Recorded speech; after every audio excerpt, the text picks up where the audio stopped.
Hello everyone, Kurt Holford here, and welcome back to another episode from Holford Labs.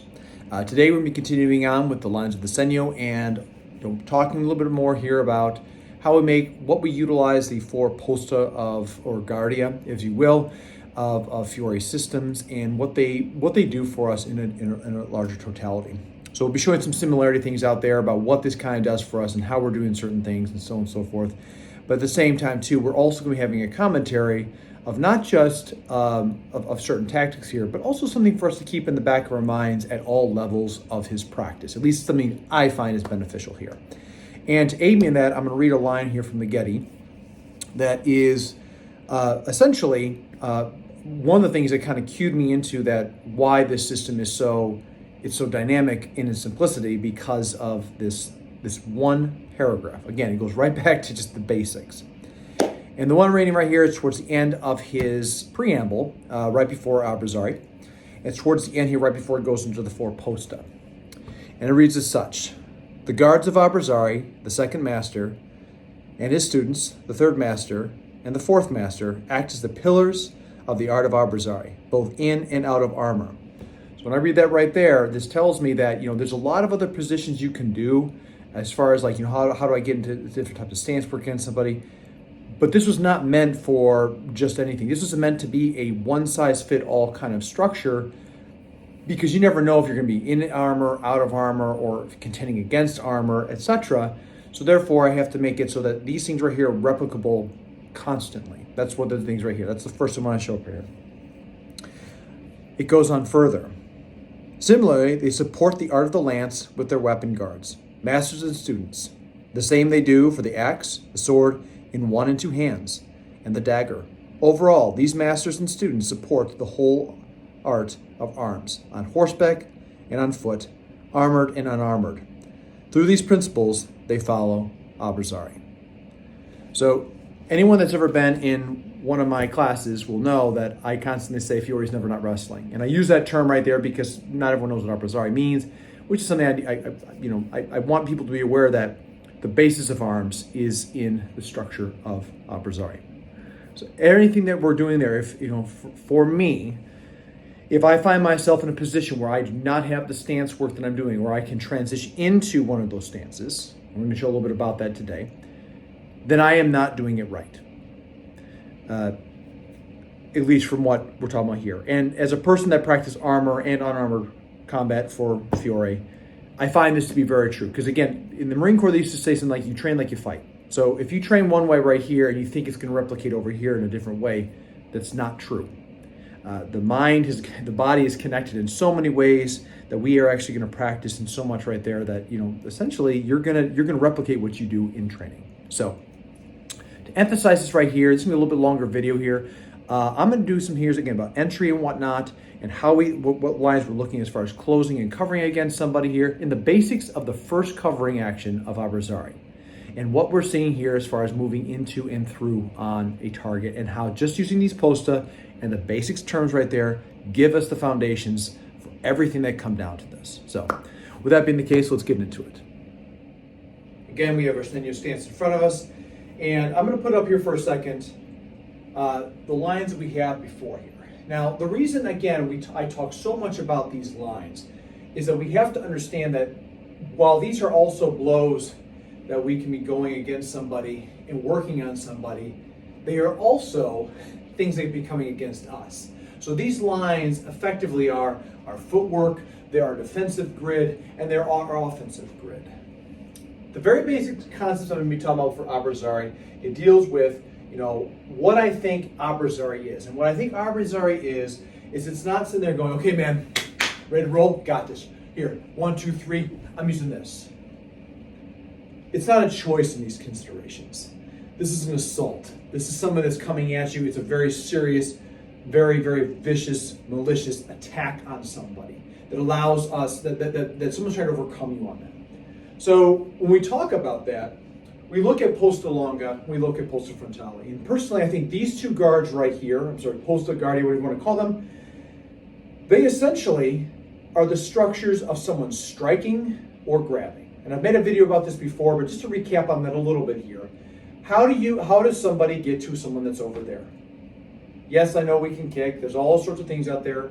But at the end of the day, if you're talking about an area where you have a combat enhancement tool here, i.e. a dagger, or here, you're talking about grabbing at somebody or grabbing somebody. Right? So we talk about utilizing these postures and structures. How do I approach on this person? Maybe I'm trying to come into the outside here, right? So I can go onto this person. Maybe I'm trying to grab him, whatever the case may be. We're not wrestling in front of somebody, or this is a deed of arms where where there's high stakes rolling, right? Where someone can get killed, or if you lose your horse, you lose your arms, you lose your everything. So there's a lot more high stake than just, nice man, that was a good blow. All right, let's do that again. This is a very, very dangerous situation for both participants in that, okay? So if we look at posta longa and posta frontale, these are ways of being able, maybe I'm striking the guy, striking and then moving in on the guy, right? Striking, hitting on this right here. Basic concept, to come in this way, come at the person. The strike could be strike, pull the knife, coming up and hitting right here, right? So both those scenarios right there is utilizing posta longa, posta frontale, or together, coming in this way right here. And that allows us to have a different concept of like, what are you actually facing here? Now, we're not talking about a boxing match.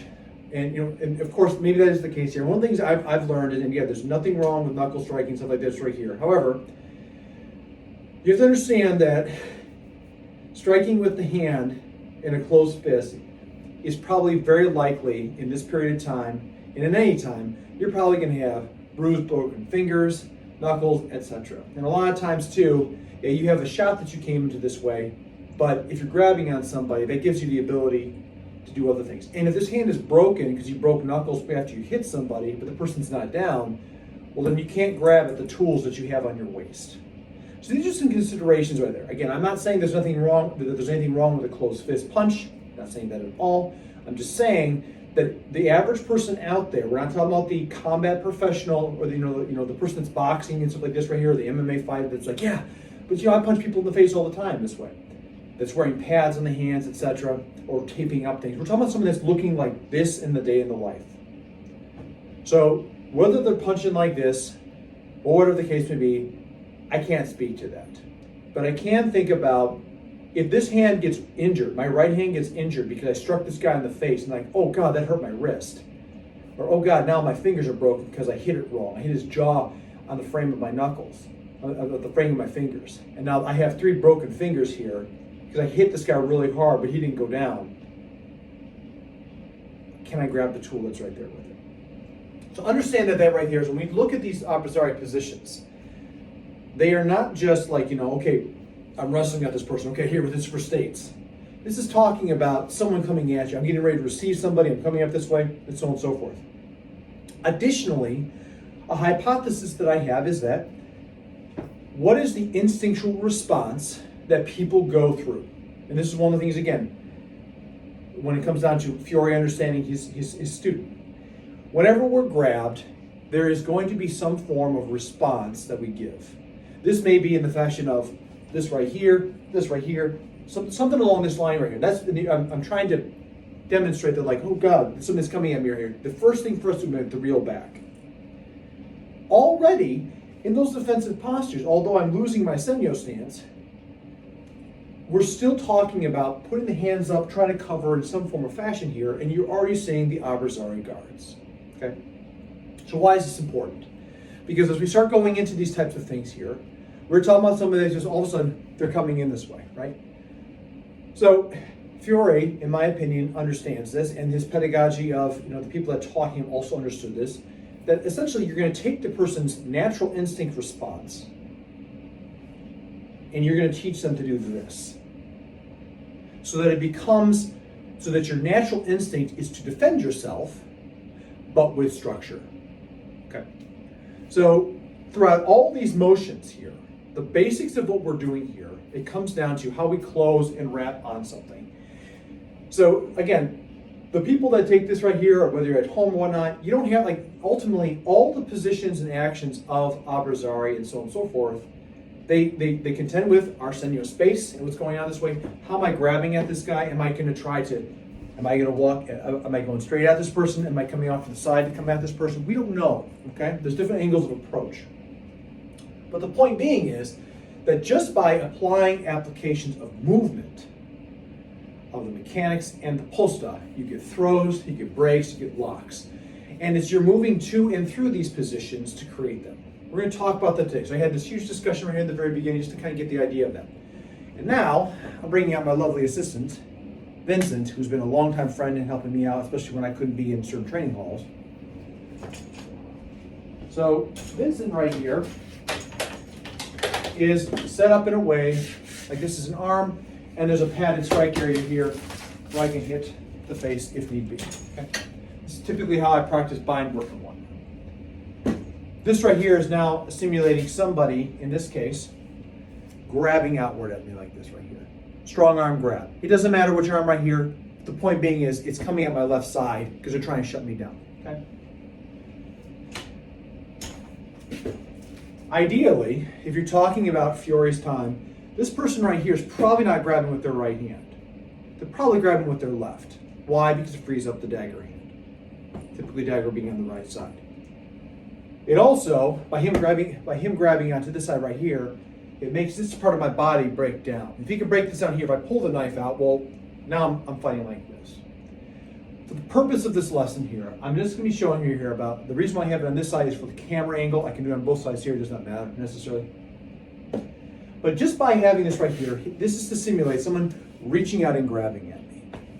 And by this person reaching out and grabbing at me, they are assuming they're going into posta longa, whether it's a punch, a grab, whatever, but they're coming out here to grab onto this, to crumple my body, and to work into throws and breaks and everything else. Okay? So in utilizing this right here is demonstrating coming off of this line. So we are coming into a space here where the angle is straighter in, and how do I counter against that? Basics of coming in for entry on this. So this is someone grabbing at me. My first instinctual response is, come on to the outside. If we utilize a crezamento, right, cross body here, then effectively, as they're coming at me with this right here, it's pushing this open. And we train this continuously. And I know there may be some people out there like, oh, well, technically, no. We're not talking about trying to game this. It's a very serious grabbing situation. So by shooting over to this side right here, I can go to posta longa. I create an avenue. This is, in this case right here, I've grabbed it here, I've created an avenue right here. And in doing this right here, I can go posta longa in here, bring in this hand down, and once I've stepped through, I've gone posta longa again, and then volta stabile into a throw. This is just one way that this happens. Other ways that come down to this. And this is also to be a foundation, which is why I tell my students that if you're practicing this very, very basic entry right here, of in and what happens around this. So this is where, for those that understand zone ort within the Lichtenauer traditions, or the concept of gioco largo e punta di spada, or mezza di spada, for gioco largo, right? Essentially, this is the metaphor. By coming right here and pushing over, I've won this thrust, I pass forward through on this. If I come in here and I bind on this right here, then utilizing my Abrazare, so here, I've come into posta longa, but I got collapsed. And I can't clear this. If I go into this here, it just kind of collapses into myself. Then shoot posta longa over, and we make dente di cingaro. Now I'm trying to make the posta as much as possible. But at the end of the day, this is going to look however you're going to get there. But the idea is if I come over, I'm here. Okay. Now let's talk about if this person actually grabs me. Right?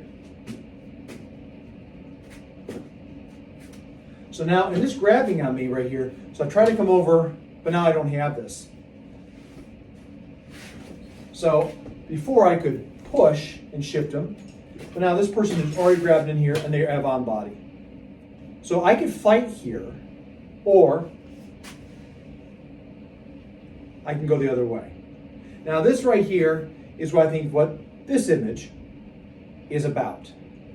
So I've come here, I've come to this side, I'm going up here, like we said, that reinforced grip, like we've seen before, and doing this right here, I'm coming down. Now, as I'm coming down this way, I can break the arm, or I can do like the picture shows, step back and snap the shoulder. Okay. In. All of these right here are just utilizing all four posta together into a motion. Porta di Ferro, I'm not expecting anything. All of a sudden I see them here. Posta longa. Oh, I've cleared the space here for this. Go through and throw. Second scenario, I'm in this case right here. I come up, I get a piece of it, but he's still bound on me. He's still pressing right here. If I go through this right here, I'm going to throw up I'm going to have a hard time with my shoulder. I don't mess around with it.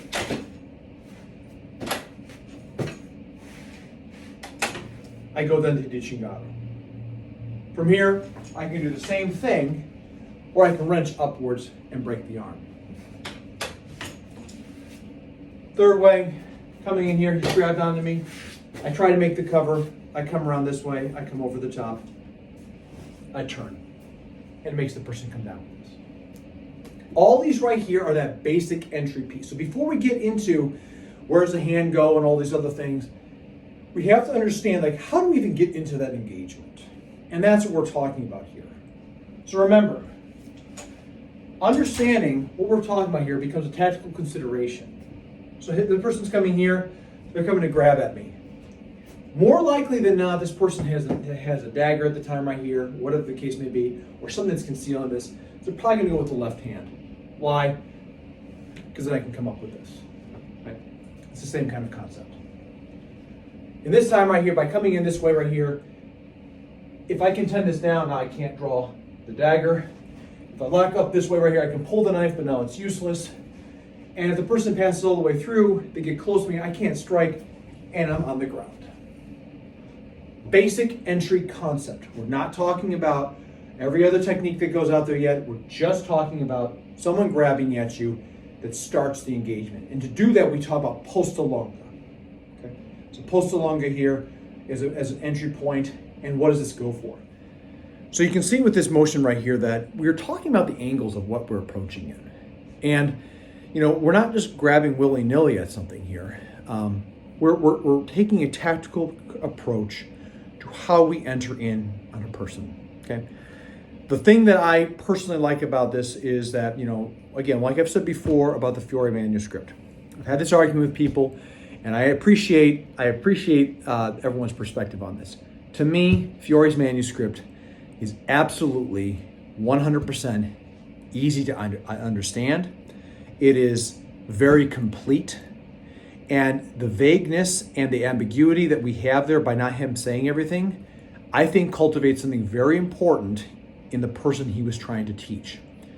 Because even though we have all that ability right there as far as the segno goes, there's one value that is more important to a combat person, and that is adaptability. So if I tell you everything right here, well, one, I've just made it so that you have to hang on everything I say right here so that you get it right. If I just give you mechanics and I tell you things on what you should be doing and what to look at right here, now you can kind of let these things happen as they will and take the strike or do the things necessary as it comes down, okay? So in both those scenarios right there, we have to understand and respect that, yes, this book is not complete all the way through. When I say complete, I don't mean like it's not complete. I think the book is complete in itself, and there's a lifetime of study here for this. There's so much that comes from this. I'm saying that it's not like we think about in the collegiate area or what you see later on with the Bolognese masters or with Meyer or anyone else out there that goes, do this, then do this, then do this, then do this, then do this, then do this, then do this. Nothing wrong with that. And again, I've studied a lot of Lichtenauer practices and whatnot. It's a great art. The thing that I find with Meyer and later other pieces right here is it gives you all these things to play off of. But in modern times, it almost feels like we build a tower structure that we have to follow rather than a flower where things happen here. Here's one thing that happened. What happened with here? What happened with right here? What happened with right here? What are the contexts that we're trying to build out with this? And ultimately, we're looking at adaptability. So today, that's going to conclude the lesson for the lesson and the sharing of today as far as when it comes out here. Again, this is, a lot of the stuff that we're having here right now is a lot about introduction pieces right here, how Abrazare works, how shifting works here, and how we use the segno for some of these concepts. So a lot of my students watch this right here, so I know this is helping them build upon their stuff right here, but this also helps other people out there that may be trying this at home on their own, okay? With that being the case, that's going to conclude it. Again, like and subscribe if you'd like to share with a friend. If you have someone out there that does Fiore and they're like, who is this guy right here? What do you think about this? Please leave a comment below. Love to hear the thoughts on this right here. We're going all the way through on this here from start to finish and building off on different types of structures that happen with it, okay? And with that being the case here, like I said, that's going to wrap up this video here. And as always, everybody, please be safe, train well, and fight on. I'll see you in the next video.